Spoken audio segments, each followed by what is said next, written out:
show you guys my cat ears because I know my hair is and will be covering it. That's just how it is. I'm gonna just let it rock. Okay, what is up, you guys? It is Confident Black Girl, and I am coming to you guys with another story time. Now, this story takes place yet again at Coney Island at the amusement park I used to work at. Now, for the people who don't live in New York or have never been to Coney Island, this place is a tourist trap. Okay, you'll see people, they don't even speak English and they'll come to Coney Island because it's like one of the top 10 things to do in New York when you come to New York. Like, it's like on the list with visit the Empire State Building, visit where the Twin Towers used to be or whatever, ride around 42nd Street and clog up the freaking sidewalks like y'all do. But yeah, you come to New York once or twice, you come to Coney Island just to get a little of, you know, the inner city culture or whatever, because it is in Brooklyn, even though Brooklyn is getting gentrified as we speak. But yeah, since it is a tourist trap, I won't be a snitch and, you know, give y'all the tea, but I will say your wallets in your pocket, hide your jewelry, whatever, because we know. We know. You come to Coney Island, first thing when you walk on Coney Island block, you'll just hear off bat, nutcrackers, get your nutcrackers, because everybody's hustling in New York, I guess. You'll also see is a lot of happy faces because everyone's so happy to be there. I don't know why, because it ain't no Six Flags, alright? Like, we got like three roller coasters that don't even bang like that. One is so raggedy, but it's like the most popular, which is weird. But yeah, that's what you'll see off bat. All the happy families that don't even live here, they're like from Germany or whatever, just come in New York. Now, what it was like on the inside is terrible. It was absolutely terrible. I would not recommend that amusement park. Alright, it's like somewhere, it's right on the beach, so it's like if you go to that beach and then you want to get on a ride, alright, but just don't go there expecting Disney World. Don't go there expecting Six Flags, Ride Playland. Go there expecting like a mixie carnival in your neighborhood, because that's literally what it is. It's a mixy ass carnival. One thing about that park, it does not have, well, when I started, it did not have security. No, it had security. I can say when I first started, like the first month, I saw that security like twice.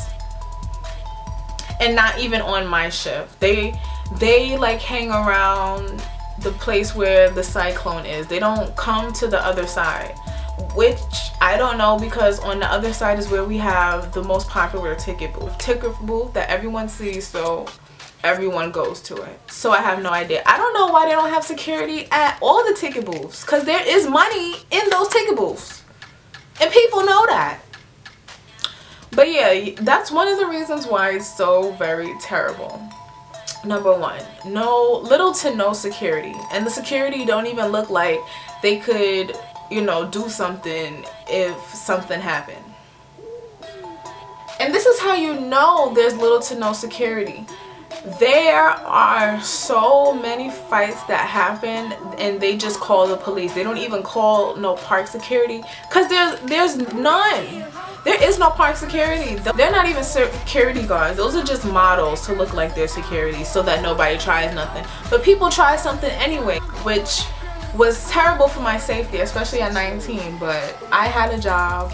It was like a big thing for me, because it was like one of my first jobs. So I was just like, you know what, I'm gonna get this job. It's at an amusement park. I'm meeting a lot of cool new people, so I'm gonna just stay and take that 2-hour commute from Queens, because I live in Queens.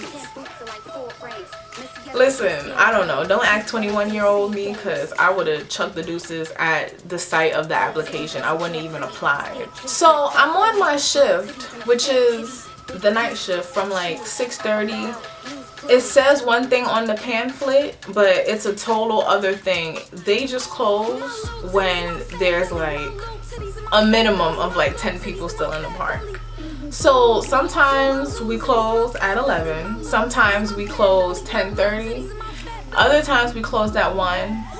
And here's little 19-year-old me on the train for 2 hours going back to Queens. If the park starts losing a lot of people by like 11 or so, a lot of the times they won't close the park. They'll just send like half of its workers home. So if we're in a ticket booth and it's 2 people, they'll send 1 person home. So I opted for the other person to go home for some reason. I think, yeah, she had to go back to her kids, and I was just like, you know, you can go. I see that you're tired or whatever. So she goes, and I'm just there by myself by the racetrack, just mad bored like this. Then it's that magical time to clock out. When they say you can go, they'll call on the walkie, like, all right, last ticket is like in 10 minutes. You can sell your last ticket in 10 minutes. After 10 minutes, even like a second after 10 minutes, do not sell another ticket or else you'll get a write-up. And literally, they love writing people up and firing people for like the smallest thing, which was why that's a bad workplace for the 1,000th time that I've said that. It's a horrible workplace. But if you're just like a cashier or a game operator or a ride operator, if you're like a team lead, supervisor, or anything above that, then you're fine because they work to save their own ass. But I guess they get power hungry and just love doing write-ups and firing people once they, you know, get to that higher position. But whatever, it's not my job to analyze them, you know. Time to clock out. He says sell the last ticket. I'm like, damn sure I will sell that last ticket because I don't want to be here either. Like, why are people still here? Go home. Go to your family. All right? Go to bed. Go to bed. Go to the beach. Go. You don't gotta go home, but just leave here, please. So after 10 minutes, he's like, all right, everyone log out and release. Take your money, go to the bank, count your receipts, and then you can go home. So I'm, you know, getting everything ready to like clock out. I'm like sweeping. I'm making sure everything is up to par so I don't get a write-up, you know, like the next morning, because if you leave the ticket booth dirty and unclean, you'll get a write-up. So like as I'm closing everything, I see someone come up and I'm just like, who is this? Like, why they're coming? Number one, why are they still in the park if you call last ticket? This is why security was a big thing. This is why security is so important, because if you call last ticket, there should be security not letting them enter the park. Of course, our freaking fashion models for security, our decoy security, were not there, so they could not tell them you can't enter the park because the park is closed. So he comes up, both of them come up to my ticket booth and are like, excuse me, or, you know, say something, and I'm like, we're closed, you know, like that like OD submissive thing you do in retail. But you just want to go home and people keep bothering you. You're just like, we're closed. And you're like, but we're closed. We are closed. Please leave. We are closed. Alright? Do I have to make it a song for you? Please leave. We are closed. Please leave. We are closed. Go home to your family. Alright? I'm sure they want to spend time with you, because I sure damn don't. Anyway, so I'm like doing the we're closed thing, and he's just not listening. So he's looking at what I'm doing, and he's like, oh, say if I was going to pick up the clipboard. He was like, don't pick up that clipboard. And I'm just like, and he's like, don't put that broom back. And I'm like, wow, like this is really what we're doing tonight at like 11:30 at night. You don't have anything better to do than harass a retail worker. Then I turn the light off. He's like, don't turn off that light. And I'm like, oh, I'm gonna do that. I'm I'll do that because that's just how I am. I was already gonna do that because that's just how I am, sis. So I step out and I walk right past him. Mind you, this is also why we need security, because obviously people know we got money in this ticket booth, and it won't take a genius to know where we hold our money, what that bag looks like, and why we're clinging that bag so hard to our bodies, because it has money in it. Thousands upon thousands of dollars, because most of the time the park is at its peak at night and in the afternoon. So we had these humongous spray bottles. I'll probably show a picture somewhere on the screen, but these spray bottles were like massive. All right, like they were like heavy duty. I don't know, I don't even have anything in my room to show you like an equivalent to it, but they were these big spray bottles. So I got that in my hand, I got the money, and I got whatever else I needed, and I'm like walking past, not even looking at none of them, and I don't know, I know it wasn't my feet, because I know how to walk. You know, I'm not a toddler, I'm an adult woman. Oh, at this time and at that time, I was 19, I was an adult. I was not a grown woman, I was an adult woman. I've been walking for not 19 years, but what time do babies walk? I'm gonna just say at like 3 years old, I'm gonna just take a guess. Been walking for 16 years. So I know it's not my feet. So I'm walking. And next thing you know, I trip. And I look back and one of the guy's foot is out. Given the time of night, how dark it is, and the money I got in my hand, I just fell on my face in my mind you. I didn't really fall. And I have no weapon. Like, I just fell on my face. Two guys are near me looking real aggressive, might I add. And I'm a girl at night at 11 o'clock. It's dark. Nobody else is around, and I got money in my hand. So I'm like, I just fell down. I got dirt on my face, dirt on my clothes, like I just fell down. So in my mind, I'm like, did this lady just trip me? I don't know what it was, because my mind was thinking one thing, like, wow, did he just trip me? But my body was in like fight or flight response, because in my mind, I just fell. I'm on the floor. My whole body is on the floor.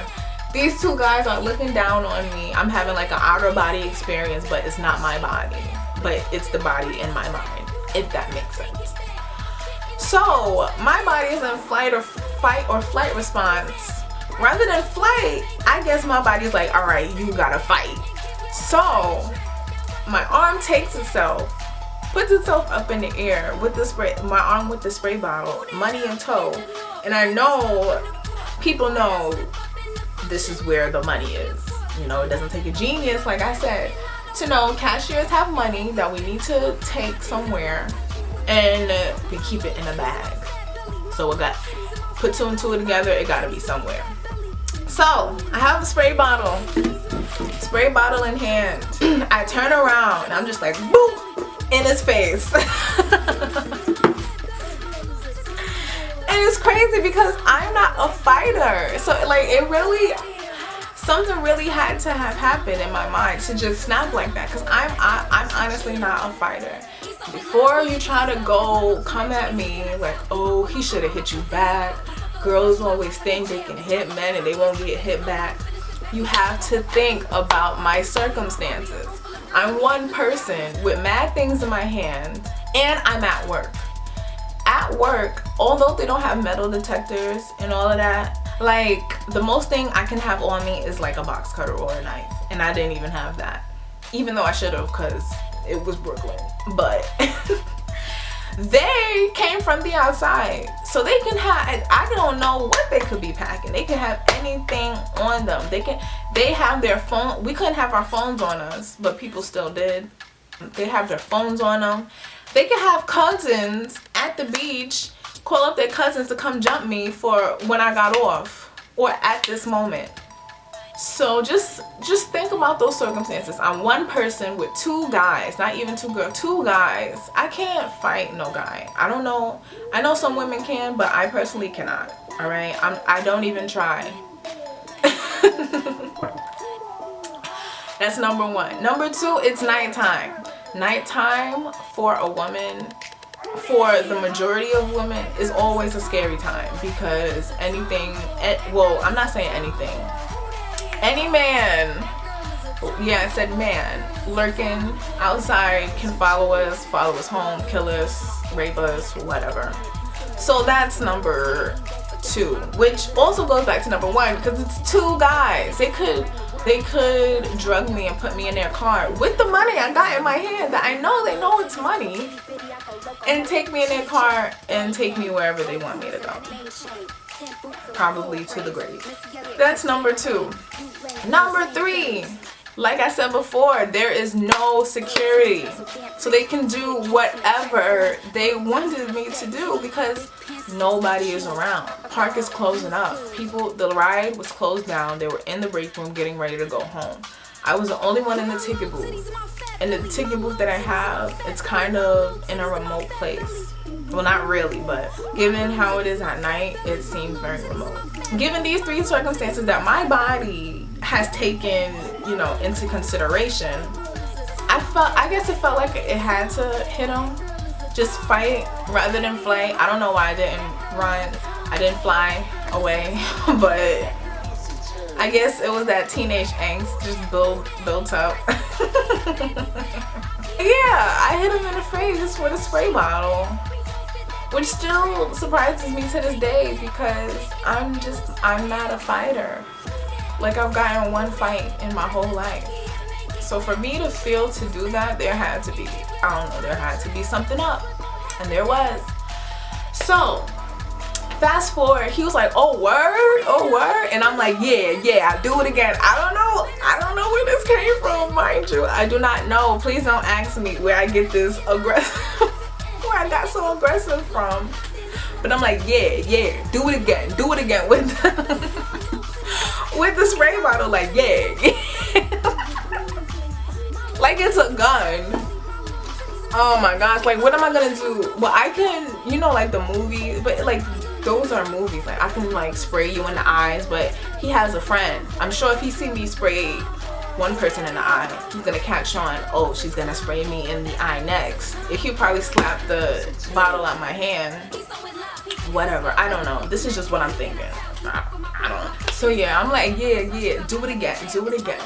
With the spray bottle, like, yeah, like I'm gangster or whatever. And I guess he's like, you know, in his mind, he's like, you know what, I'm gonna let her off. I guess, you know, God just whispered in his mind, like Beyonce, like, what are you doing? Like, cause he was dead about to charge at me, and I'm just sitting here with a spray bottle ready for it, like, yeah, charge at me. I got this spray bottle, like, I don't know. So he just like does one of these, like, and I guess he walks away, and I damn sure walk away because number one, it's at night, no security, I'm a girl, I can't fight two guys, and I got money on me, like thousands on me. I'm walking back, I do my due, I go to the bank, give him my money, my receipts, all of that. And I'm just like, wow, like, I'm that bitch, like, like, I'm gangsta. Nobody better try me. I'll fight anybody on a train tonight if they try to try me. Anybody look at me wrong, I got that spray bottle intact, alright? Got that thing on me. Nobody could try me, because you will get clapped, alright? So, I'm like doing my receipts and all of that. My team lead comes to me and it's like, CBG, I gotta talk to you.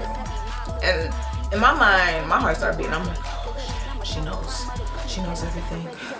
I'm gonna get fired. My parents are gonna kick me out because I'm past 18 without a job, living in their house. I'm gonna be homeless, can't pay for my books because I was starting college like the next 2 months, which is why I got the job in the first place. Said I'm gonna fail college, I'm gonna drop out, and I'm just gonna be, well, you know, anxiety. Having so much anxiety about it. I do my receipts, hand that in, and I'm like, okay. And I go to her. She's like sitting at the table, making like the whole scene mad suspenseful. And she's like, a customer just came to me and said you hit him. And in my mind, I'm just like, oh hell no. So I'm like, nah, he hit me, he tripped me, he hit me first. That's why I hit him. It was just a reflex because I didn't know what he was gonna do after he tripped me. And which is weird because when I say nobody was in the park, like nobody was in that park. I guess she came out, she was somewhere, and then she came later after the fact. That's one thing about that team lead. She was never there when you needed her to be. So I am like pleading the fifth to her. I'm like, cop of the plea. All of that. I'm like, he tripped me, blah, blah, blah.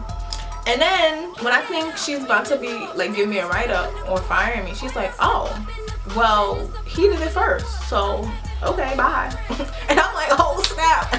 Bitch is praying on my downfall. Nope. The devil is a lie. The devil tried to have me in his hands, and God said, skirt. God said no weapon formed against me will prosper. He didn't say those weapons wouldn't form, alright? So the devil trying to hold me back. But the Lord said, thou shalt not fall down. And guess what? I ain't fall. If you're the guy seeing this, I am sorry that I hit you in the face with a spray bottle. I am, but you should have known better. And if it wasn't me, because I'm not even a fighter, but I know some people like come to work with box cutters and knives because they know how Coney Island can be. And I'm not even trying to like make it to seem like I'm scary and Coney Island's not that bad. Once you work there, you'll know, because people come there drunk, people come there high off weed and everything else. And if you do the slightest in the wrong, or they think you're in the wrong, they will try to fight you. They'll try to come around because they know if they've been there long enough. If you're a native New Yorker and you've been going to Coney Island for years, you'll start to pick up stuff. Which is why I kept emphasizing the money thing, because if you see everybody with this bag going to and from the place where it says employees only, and if it's every cashier and everyone who handles money, obviously you're gonna know, okay, money's in there. Which is why I stressed the security thing, because we had all this money, 18, 19-year-olds with all this money and nobody to protect us, because there was not security at every ticket booth. There was not security even at every entrance. Alright? The places on the boardwalk have better security than us. And we're like the main attraction. So yeah, people would try to fight you. People will most likely try to rob you, whether you're a worker or not. That job was dangerous, especially for me to work at like 19 years old. Nothing too crazy happened to me outside of that and like another story maybe. But I know some people, there actually were like 3 fights between workers and customers because people like to get crazy and think that you can talk to anybody any old way, especially in New York, in Brooklyn. Most of the people who work there was from Brooklyn. Why are you trying somebody? And like, this is their hood. Like, why are you trying people from Brooklyn? Why are you trying people from New York in the first place? Somebody tried to enter the ticket booth with a knife, and they had to like make sure it was closed. And that ticket booth didn't even have a lock on it. They had to like put their weight on the door. 2-hour commute. For why? Basically, I got off. I was fired from that job, but for like something completely unrelated to that incident. And that was like the first month I worked there. Do not ask me why I stayed, because I cannot ever give you an answer. I just can't. I can tell you some of the reasons the place was fun, but I cannot ever give you an answer on why I stayed. If you ever see an application to work at Coney Island, ignore it. If any of your friends say, hey, this job I work at, they're hiring, you see it's at Coney Island, 1000 Surf Avenue, do not accept it, and probably cut off your friend, because if they encouraging you to work there, then they don't care about you. All right, that's just the main point. They do not care about you. Do not ever work at Coney Island. Thank you so much for watching. Don't forget to like, comment, and subscribe to my channel. Comment down below the worst job experience you've ever had. If you want to write the company too, if you bold like that, then do it. I'm not that bold. You know, people sue people for anything nowadays. So that's why I don't say the name of the park. I just say Coney Island. If you can figure it out, then you figure it out. I'm personally not saying this. Thank you so much for watching. Have a great rest of your day, night, morning, whatever time you're watching this. And lastly, don't ever work at Coney Island. Bye guys.